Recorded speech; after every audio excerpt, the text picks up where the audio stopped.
you know, as much as I say I don't like to use pins, I sure have a boatload of them, and I do use them.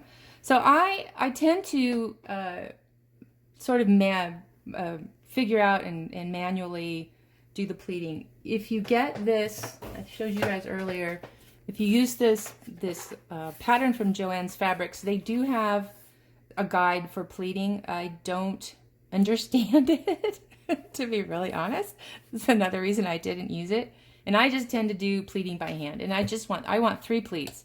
So this is where I do use my pins. So I'm going to start on the bottom on one side.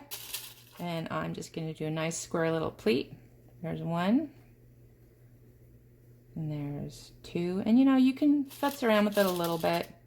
Make them look even, make them look neat. You know, more important, I find, than making them even is making them the same on either side. And I'll show you how I do that. And it doesn't matter. This is going to be turning around your face. So you're not going to be looking at this when it's on you like this. So any little tiny mistakes, for lack of a better word, no one's going to notice. No one's going to care. We're also annoyed to have to wear these anyway. So anyway, I will kind of pull that a little bit. Like I said, I don't iron these. I just don't iron the pleat because it's just, I hate ironing. Maybe that's why. That could very well be. So I tend to match the pleat a little bit from the other side. Just looks better. I know I'm using a pin. Can you believe it? Oh, that's a little, I had too much fabric already. So that's what happens. Just kind of adjust as you go. Not a big deal. Really not. I'm almost done. And then I will show you how I sew these. It's so simple. I mean, literally, this is the last thing you do. I mean, that is all there is to these things. Okay, so I'm going to keep this here. And again, I'm like this, if you sew your needle down, you can't go wrong. So I don't know what I am. What is this? You know what? This is a German machine, so I don't know what.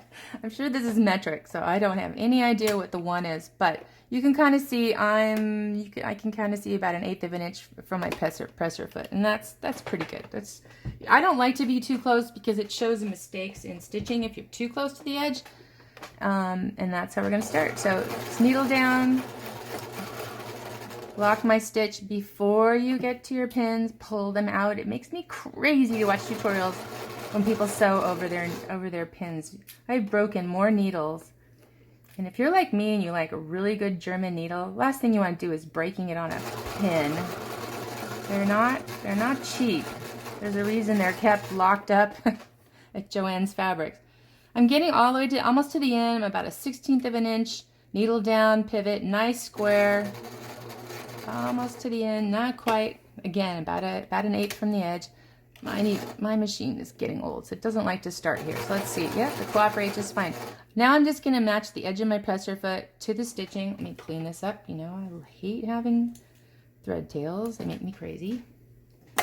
And then I'm just going to sew to match that stitching. So that, I don't care about the end, this end here. I care mostly about it looking really good, but the stitching is... And I'm going to tell you, I don't necessarily square this off. Just because I guess I'm lazy and you don't really have to. But it'll look neater to just finish it off this way. And that's it. That's how I do it. It's exactly all I do. I do the same thing on the other side. And they're really comfy as they can be for a mask. And they're really functional. And because I've already pre-shrunk, which I probably didn't mention this ever before, I pre-shrink all my cotton fabric in hot water. Because these, hopefully when you use them and you wash them in hot water. It helps keep them a lot cleaner.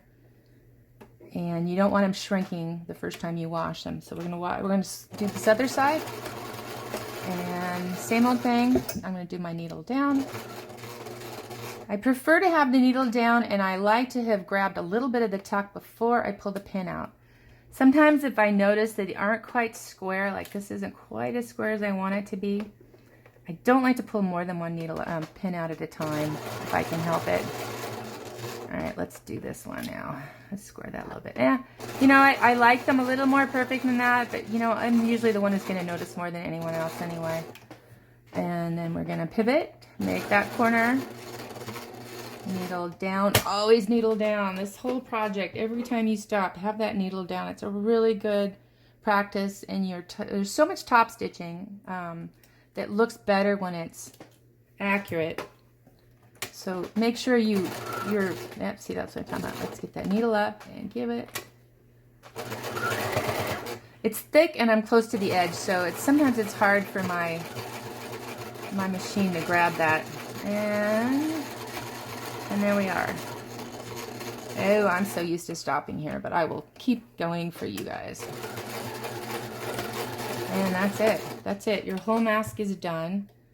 And if you're not having to explain to someone how you do this, it'll take you a lot less time. And that's it. They're really, really not a whole lot to them, and it doesn't take a whole lot to give it just a little bit extra function that'll make them a lot more comfortable. So that's it. And trying to think if I have any other tips. I think I do. I think after this, if you want to watch how I cut lots of fabric, like many yards at a time, I kind of have a fun little technique for that as well. So feel free to watch that after this. Thank you. Good luck. Stay safe and stay well, everyone, please.